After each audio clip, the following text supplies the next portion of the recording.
Assalamualaikum warahmatullahi wabarakatuh. Perkenalkan, nama saya Trio Gasavara, NIM 418220101029. Ya, tujuan saya membuat video ini adalah saya menjawab soal dari soal ujian akhir semester dari Ibu Sarwati Rahayu. Oke. Di sini kita lanjut soal pertama ya. Soal pertama, soal nomor 1 adalah berikan contoh studi kasus yang menceritakan tentang hak kekayaan intelektual baik mengenai hak kekayaan industri maupun hak kekayaan teknologi informasi yang terjadi di dalam negeri dan di luar negeri. Sebutkan atau 3 buah studi kasus di dalam negeri dan 3 buah studi kasus di luar negeri. Oke, di sini saya akan menjawab. Yang pertama, 3 buah studi kasus di dalam negeri. Di sini ada salah satu hak kasusnya, yaitu hak paten mesin motor KTM yang KTM ditolak di Indonesia. Di sini saya akan menjelaskan motor KTM merupakan salah satu produk sepeda motor yang dikenal di kalangan masyarakat Indonesia. Bahkan desain yang dihasilkan pun terlihat menarik dan elegan. Namun tidak disangka, hak paten teknologi mesin motor kebanggaan masyarakat India ini menjadi masalah di Indonesia, dikarenakan kuasa hukum perusahaan KTM pun meminta agar pengadilan membatalkan atas penolakan permohonan terhadap kasus tersebut. Kasus tersebut bermula ketika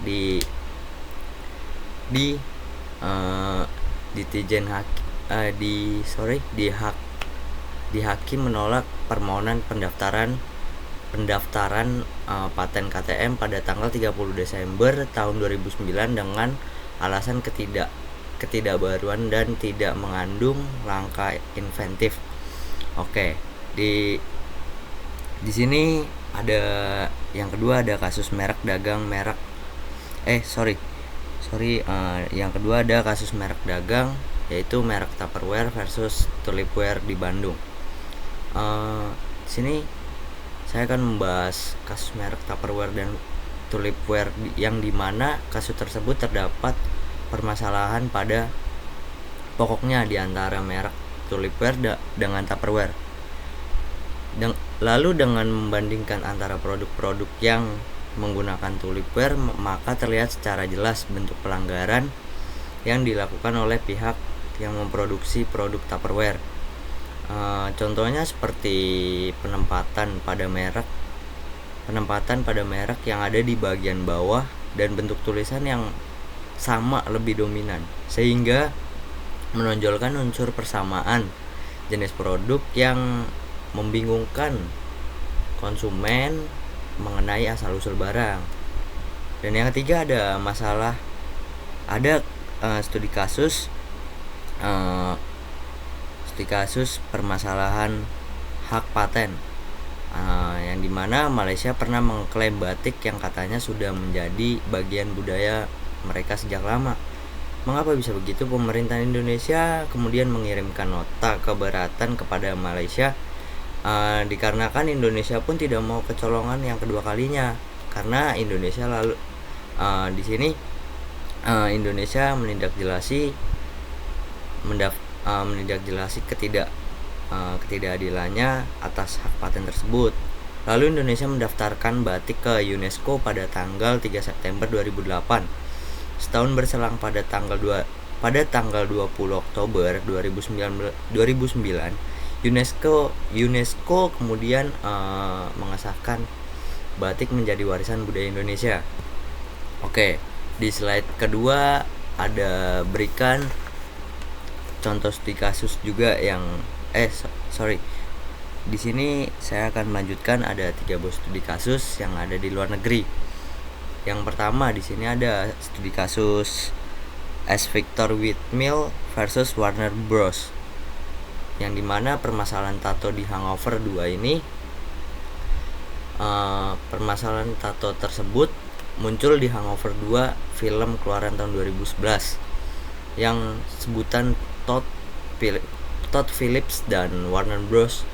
Tato tersebut tato tersebut muncullah di salah satu wajah Stu Price yang diperankan oleh Ed Helms.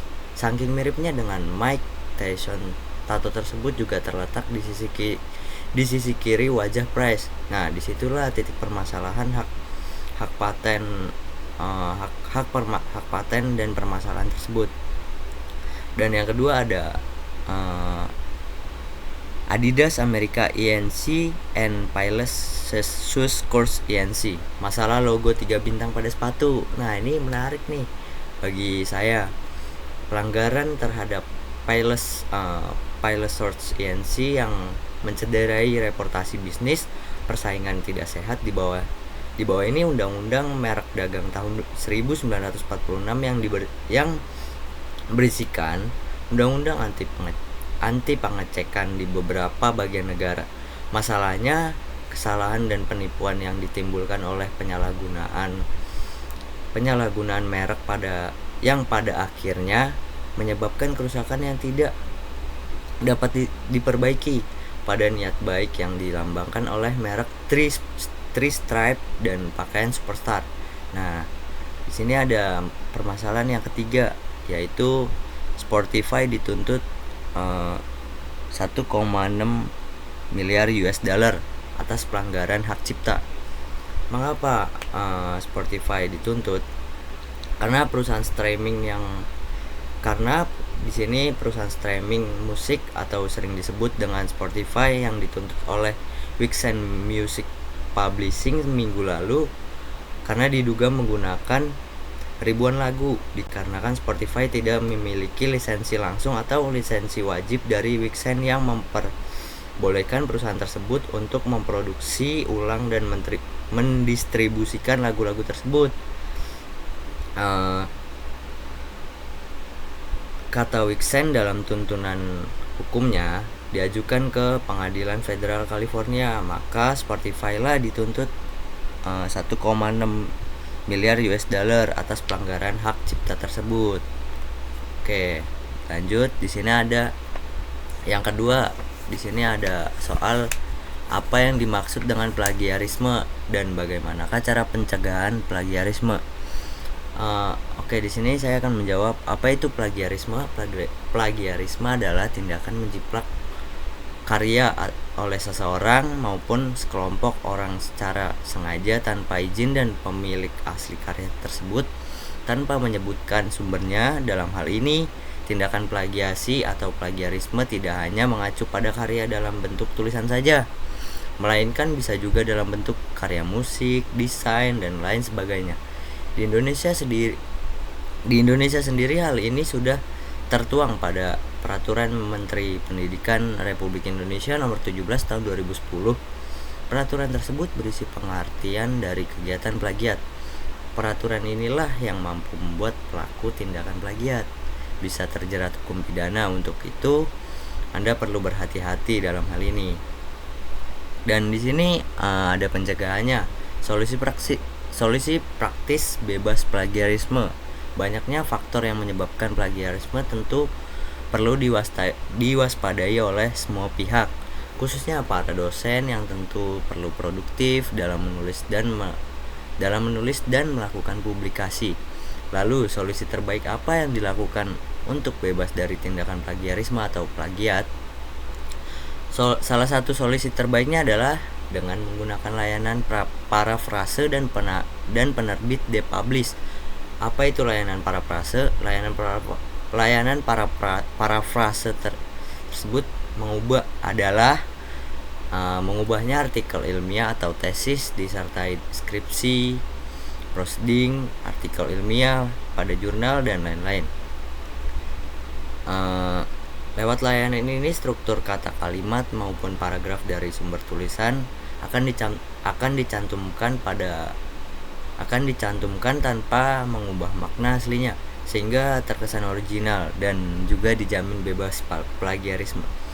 Cukup kirimkan artikel atau karya tulis yang dimiliki, kemudian akan diproses menjadi buku yang bebas plagiarisme.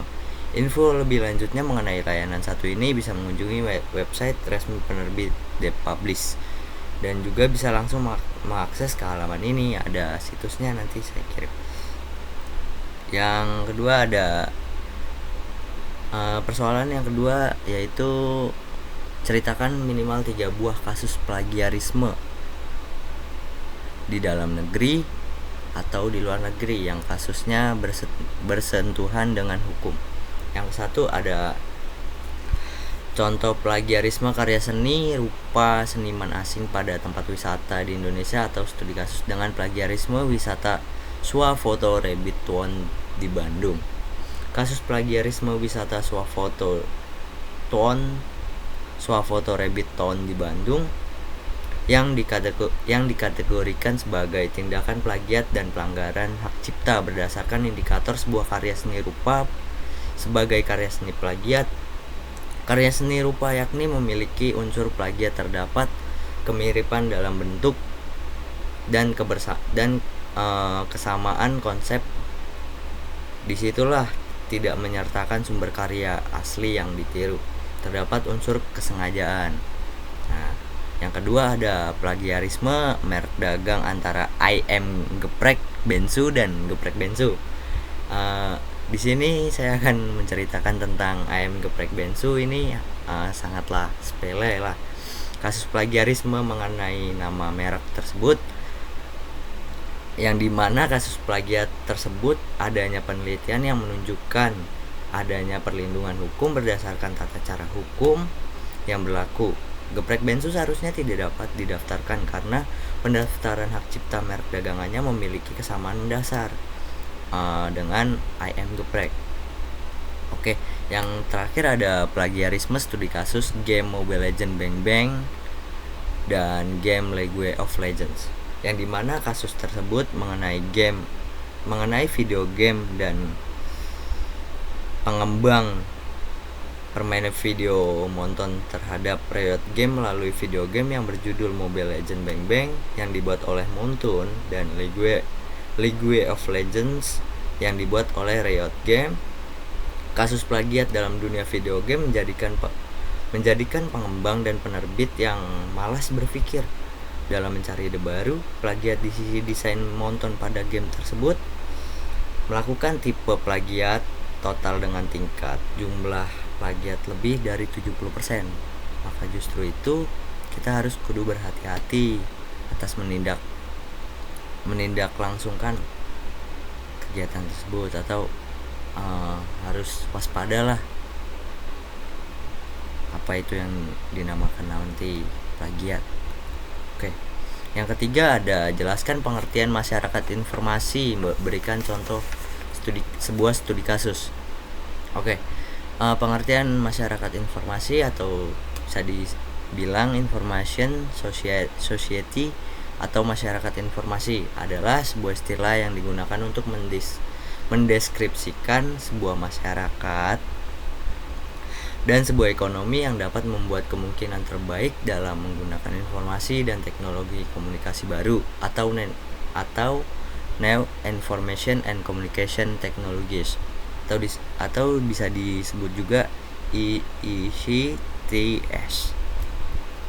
Selanjutnya ada contoh studi kasus menjadi masyarakat informasi, yang dimana perkembangan peradaban manusia terasa begitu cepatnya. Kita tentunya mengenal masyarakat primitif. Pada era itu seseorang untuk mendapatkan suatu barang harus tukar dengan barang lagi atau sering disebut dengan barter.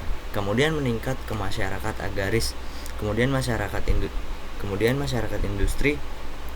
Dari masyarakat industri loncatlah ke masyarakat informasi. Dengan adanya era informasi ini, semuanya menjadi serba mudah, cepat, tepat, dan akurat. Di mana era globalisasi saat ini media massa mempunyai peranan penting dalam membentuk pola hidup masyarakat. Dengan adanya media virtual communication atau community yang menjadi patokan bagi masyarakat untuk mendapatkan informasi, terutama bagi mereka masyarakat informasi dengan mudahnya mengakses segala informasi yang mereka butuhkan. Contohnya mendapatkan suatu barang yang harus ditukar dengan barang lagi. Itulah gunanya informasi digital saat ini. Dan saya akan menjawab soal nomor 4, yang dimana soal ini menceritakan mengenai semua hal tentang diri Anda dengan menggunakan analisis SWOT. Apa sih itu analisis SWOT? SWOT itu memiliki 4 bagian, yaitu ada strength, weakness, opportunity, dan yang satu lagi ada threats. Di sini saya akan menjawab strength. Apa itu strength? Kekuatan atau kelebihan saya. Apa kelebihan yang saya miliki saat ini? Yaitu saya cepat beradaptasi dengan orang lain. Dan yang kedua, sumber daya pribadi apa yang saya miliki sekarang. Saya memiliki sumber daya pribadi, yaitu saya harus bertanggung jawab atas apa yang saya perbuat, dan saya akan bertanggung jawab atas apa yang saya lakukan saat ini. Maupun ada kesalahan, saya akan mempertanggungjawabkannya dengan diri saya sendiri. Dan yang ketiga, ada apa yang membuat saya berbeda dengan orang lain. Saya suka belajar hal baru. Saya suka mempelajari hal baru. Yang kedua, ada kelemahan atau weakness. Sini apa yang menjadi kebiasaan buruk saya. Kebiasaan buruk yang ada di diri saya itu yaitu saya sering boros terhadap keuangan. Yang kedua, ada hal apa yang saya takuti atau saya hindari. Hal yang saya takuti adalah hal yang saya takuti pada diri saya itu adalah overthinking. Apa sih itu overthinking? Memikirkan hal-hal yang tidak seharusnya saya pikirkan. Itulah yang saya takuti atau saya hindari pada diri saya. Dan yang ketiga, ada peluang atau kesempatan, atau bisa dibilang dengan opportunities. Opportunities apa sih? Apa saja yang bisa saya lakukan untuk mengembangkan atau menambah skill saya. Yaitu opportunity saya yang sekarang saya memiliki banyak relasi, sehingga saya masih punya kesempatan untuk mengupgrade skill saya. Dan yang terakhir, ada ancaman atau threats. Hambatan apa yang saya hadapi saat ini? Saya mempunyai hambatan yang sangat sulit dalam hal ekonomi. Contohnya seperti inflasi ekonomi yang dimana banyaknya orang yang kesulitan dalam memenuhi kebutuhan hidup yang dikarenakan mengalami peningkatan biaya konsumsi yang sangat agak lumayan tinggi lah untuk sekarang. Dan soal yang terakhir, ceritakan kegiatan pengabdian kepada masyarakat yang telah kalian lakukan. Yang saya lakukan kegiatan pengabdian masyarakat kemarin, saya membawakan tema yaitu pemanfaatan media e-learning sebagai pendukung pembelajaran bagi siswa dan siswi SMPN 245 Jakarta Selatan. Di sini saya akan menceritakan kegiatan pengabdian masyarakat kepada siswa-siswi SMPN 245 Jakarta Selatan, yang dimana pada perkembangannya teknologi tersebut memberikan pengaruh bagi dunia pendidikan. Para siswa-siswi saat ini tidak asing lagi dengan adanya teknologi internet. Banyaknya sekolah yang menerapkan pembelajaran online atau e-learning, namun masih ada juga sekolah yang masih menggunakan pembelajaran konvensional. Kami para peneliti mengusulkan pengabdian di SMPN 245 Jakarta Selatan untuk memberikan pendampingan dan materi-materi pembelajaran yang digunakan dalam e-learning. Adanya pendampingan dan pemberian materi e-learning yang diharapkan para guru lebih memahami dasar e-learning dan pembelajaran lebih interaktif antara guru dan siswa. Guru lebih berinovatif dalam memberikan inovasi KBM dan siswa lebih bersemangat dalam belajar. Nah, di sini saya dan tim melakukan kegiatan pengabdian masyarakat di sekolah tersebut dengan menggunakan pembelajaran dengan membagikan pembelajaran, yaitu menerapkan media e-learning atau bisa dibilang belajar online, yang dimana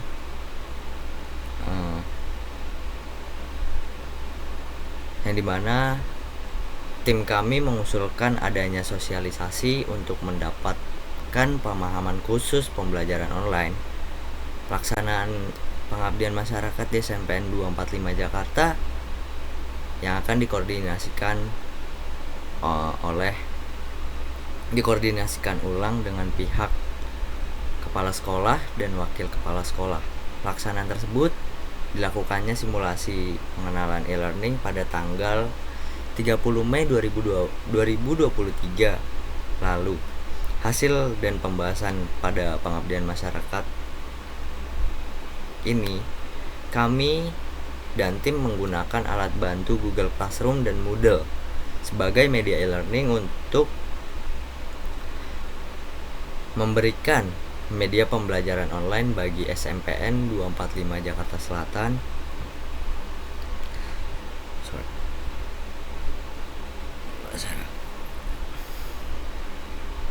dengan lebih mudah mengakses pembelajaran online tersebut.